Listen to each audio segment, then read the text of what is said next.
حضور نے اعلان کیا جو حج کے لیے میرے ساتھ آنا چاہے سب آ جائیں۔ یہ سن کر کے تقریباً 1,20,000 صحابہ حضور کے حج کے سفر میں ساتھی بن گئے۔ میرے آقا تشریف لائے مکہ مکرمہ، یہ حضور کا آخری حج تھا جس میں خطبۃ الوداع، حضور صلی اللہ تعالیٰ علیہ وسلم نے حجۃ الوداع کا خطبہ دیا، آخری خطبہ دیا۔ وہ آخری خطبہ آج پورے دنیا والوں کے لیے دستور ہے، ایک لا ہے، ایک ایسے قوانین سے جمع کیا ہے۔ اسی میں حضور نے عورتوں کے حقوق بیان کیے، بچوں کے، بوڑھوں کے، مزدوروں کے، غریبوں کے، پڑوسیوں کے، ہر ایک کے حقوق اس ایک خطبے میں میرے آقا نے بیان کیا۔ حرام مال سے بچنے کی تلقین کی، سود سے بچنے کی تلقین کی، اور پھر گھمنڈ تکبر کرنے سے بچایا۔ حضور نے فرمایا تم سب آدم کی اولاد ہو، ایک دوسرے پر فخر نہ کرو، کالا گورے پر، گورا کالے پر، امیر غریب پر، غریب امیر پر، بلکہ میرے آقا نے فرمایا تقوی جس کے پاس ہے وہ اللہ کے نزدیک محترم ہے۔ یہ آخری خطبہ ہوا۔ اسی خطبے کے بعد میرے آقا نے اپنے صحابہ سے کہا اللہ نے اپنے بندے کو اختیار دیا ہے کہ دنیا چاہے تو دنیا لے لو یا اپنے رب کے پاس جو چاہے وہ لے لو۔ اس بندے نے اللہ کے پاس رہنے کو قبول کر لیا ہے۔ یہ باتیں تھیں جو اشارہ دیا میرے آقا نے کہ اب رسول پاک زیادہ دن تک ان کے ساتھ نہ رہیں گے۔ محرم کا مہینہ تھا جب میرے آقا پلٹے مدینہ طیبہ، بیماری نے جکڑ لیا، سفر کا مہینہ پورے علالت میں گزرا۔ اس طرح کی علالت تھی، اس طرح کا بخار تھا کہ حضور پاک صلی اللہ تعالیٰ علیہ وسلم کو بعض اوقات صحابہ دونوں کندھے پکڑ کر کے مسجد میں لاتے تھے۔ حضور پاک صلی اللہ تعالیٰ علیہ وسلم کے پیر بھی زمین پر نہیں ٹکتے تھے۔ اس حالت میں حضور مصلی پر آئے اور اپنے صحابہ کو دیکھ کر مسکراتے بھی رہے، نمازیں بھی پڑھاتے رہے۔ پھر یہی ربیع الاول شریف کا مہینہ آیا، یہ 11ویں ہجری تھی جب 12 ربیع الاول تھی، بعض روایات میں 13 ربیع الاول ہے۔ یعنی اللہ کے حبیب صلی اللہ تعالیٰ علیہ وسلم نے سب کو جو وصیتیں کرنی تھی وہ وصیتیں فرمائی۔ ماں عائشہ صدیقہ کے حجرے میں آرام کرتے رہے۔ اللہ کے نبی صلی اللہ تعالیٰ علیہ وسلم کو صدیقہ کے حجرے میں آرام کرتے رہے۔ اللہ کے نبی صلی اللہ تعالیٰ علیہ وسلم کو بخار شدت کا تھا، بار بار مسواک طلب کرتے تھے یا پانی کے چھینٹے چہرے پر مارتے تھے اور پھر کہتے تھے یہ سکرات، یہ نزع کا وقت کتنا شدید ہوتا ہے، کتنا شدید ہوتا ہے۔ ماں عائشہ کہتی ہیں اچانک میں نے دیکھا دروازے پر کسی کی دستک ہو رہی ہے، میں نے کہا اللہ کے رسول آرام کر رہے ہیں۔ حضور نے فرمایا عائشہ وہ کوئی اور نہیں ملک الموت عزرائیل ہے، وہ کسی کے آنے کے لیے اجازت نہیں مانگتا، آج مجھ سے اجازت لے رہا ہے، اس کے بعد پھر کسی سے نہیں لے گا۔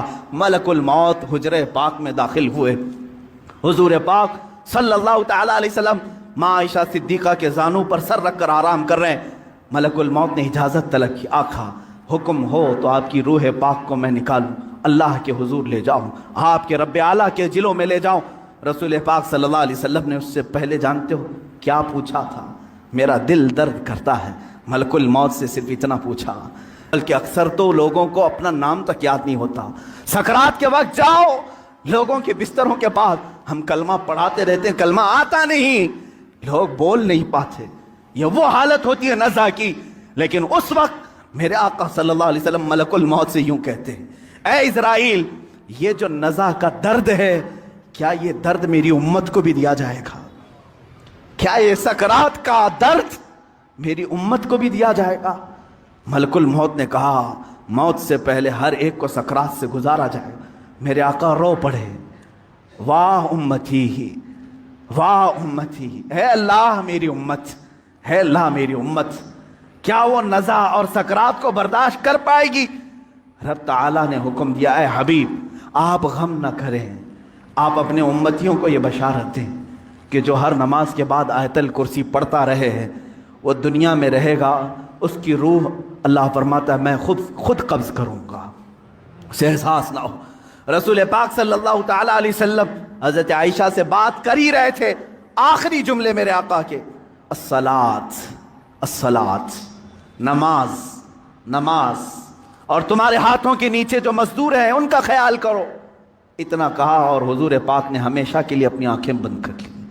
میرے آقا کے لبھائے مبارک بند ہو چکے تھے۔ حضرت عائشہ کہتی ہیں میں بات کرتی رہی، میں بات کرتی رہی، میں یہ سوچ رہی تھی کہ حضور اب بولیں گے، تب بولیں گے۔ کافی انتظار کے بعد بھی حضور بول نہیں رہے تھے۔ اب وہ کبھی نہیں بولنے والے تھے ظاہری الفاظ۔ اچانک ابو بکر صدیق حجرے میں آئے، حضرت عائشہ باتیں کر رہی تھی، حضرت ابو بکر صدیق نے دیکھا، پیشانی مبارکہ کو بوسہ دیا اور انا للہ و انا الیہ راجعون پڑھا۔ حضرت عائشہ نے پوچھا کیا ہوا بجا؟ کہا بیٹی تجھے معلوم نہیں، تمہارے سرتاج، تمہارے رفیق حیات، ہم سب کے آقا و مولا اپنے رب اعلیٰ کے حضور جا چکے۔ حضرت عائشہ کہتی ہیں پہلی مرتبہ میں نے کسی کو اپنے سامنے روح قبض ہوتے دیکھا، میں تو یہ محسوس کر رہی تھی کہ حضور بخار کی وجہ سے چپ ہیں، پھر بولیں گے۔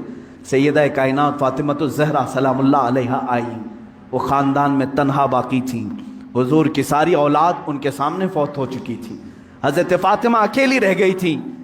حضرت فاطمہ نے حضور پاک کے جسم ناز کو دیکھا تو کہا اے بار الہ، زندگی میں آج سے پہلے یا آج کے بعد اس سے زیادہ کٹھن دن مجھ پر کبھی نہیں آیا، فاطمہ پر اس سے زیادہ بوجھل دن کبھی نہیں آیا۔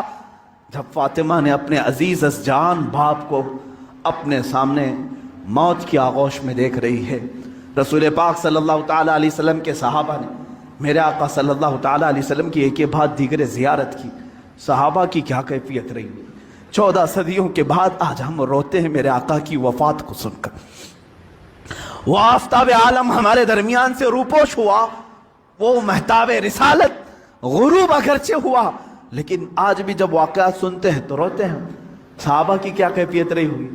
یہی کیفیت تھی۔ حضرت عثمان تو کسی سے بات کرنا ہی چھوڑ چکے تھے، انہیں کوئی اٹھاتا تو اٹھتے نہیں، بٹھاتا تو بیٹھتے نہیں۔ حضرت عمر کا حال یہ تھا کہ وہ ننگی تلوار نکال کر کہتے خبردار، اگر کوئی کہہ دیا کہ میرا رسول انتقال کر گیا میں اس کی گردن اڑا دوں گا۔ میرے حبیب کا انتقال نہیں ہوا، وہ اپنے رب سے ملنے کے لیے گئے، واپس آئیں گے۔ حضرت عمر مدینے میں اس طرح گھوم رہے تھے۔ عزیزان گرامی وقار، رسول پاک صلی اللہ تعالیٰ علیہ وسلم پیر کے دن انتقال فرمائے اور بدھ کے دن تک آپ کا جسم مقدس رکھا گیا، جماعتیں آتی رہیں، پڑھتی رہیں، ملائکہ نے جنازہ پڑھا۔ بدھ کے دن میرے آقا صلی اللہ تعالیٰ علیہ وسلم کو صحابہ نے اٹھایا اور اسی حجرے میں جہاں ماں عائشہ صدیقہ کا گھر تھا، حضور پاک صلی اللہ علیہ وسلم کی قبر مبارکہ کھودی گئی، لحد بنائی گئی جو ایل شیپ میں ہوتی ہے، حضور کو پسند تھی، لحد مبارکہ میں رکھا گیا۔ اترنے والوں میں حضرت علی بھی تھے، حضرت عباس بھی تھے۔ فرماتے ہیں جب قبر مبارک میں آخری مرتبہ رکھا گیا، صحابہ کا مجمع تھا، بھیڑ تھی، ایک آخری نظر اس آفتاب رسالت پر ڈال لے، لیکن اچانک لوگوں نے دیکھا قبر کی تختیاں بند کرنے سے پہلے رسول پاک کے ہونٹ ہل رہے تھے۔ حضرت عباس کہتے ہیں میں نے کان لگایا، اس وقت رسول پاک کہہ رہے تھے امتی امتی رب اغفر لامتی فانہم لا یعلمون، اے مولا میری امت کو معاف کر دے، وہ مجھے نہیں پہچانتی، اے اللہ میری امت کو معاف کر دے، وہ مجھے نہیں پہچانتی۔ یہ آخری جملے قبر انور میں رکھنے کے بعد رسول پاک کے اے امتیوں، کیا ہم نے رسول پاک کا حق ادا کیا ہے؟ کیا ہم نے ان کو سال میں ایک مرتبہ یاد کر کے یہ سوچا کہ ان کو کہ رات کے کھڑی ہوئی عبادتوں کا ہم نے صلہ دے دیا؟ کبھی نہیں ہو سکے گا، کبھی نہیں ہو سکے گا۔ قبر مبارکہ بند کر دی گئی، ہمیشہ کے لیے بند ہو گئی، لیکن لحد کا وہ ٹکڑا عرش اعظم سے بھی افضل بنا۔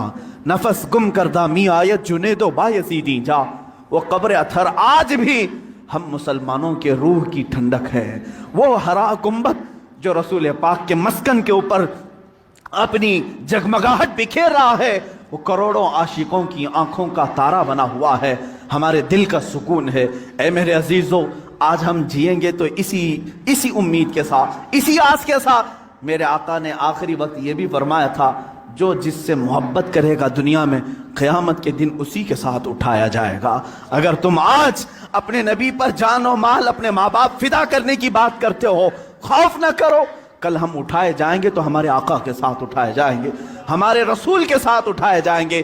لیکن جو لوگ مغرب کے دلدادہ ہیں اور دوسروں کی کیریکٹر کو اپنا کر کے اپنے آپ کو تباہ و برباد کیے ہیں، ان کو مبارک ہو، وہ انہی لوگوں کے ساتھ اٹھائے جائیں گے جو فرعون، حامان، شداد، قارون، ابو جہل، ابو لہب، ان گستاخوں کے ساتھ اٹھائے جائیں گے۔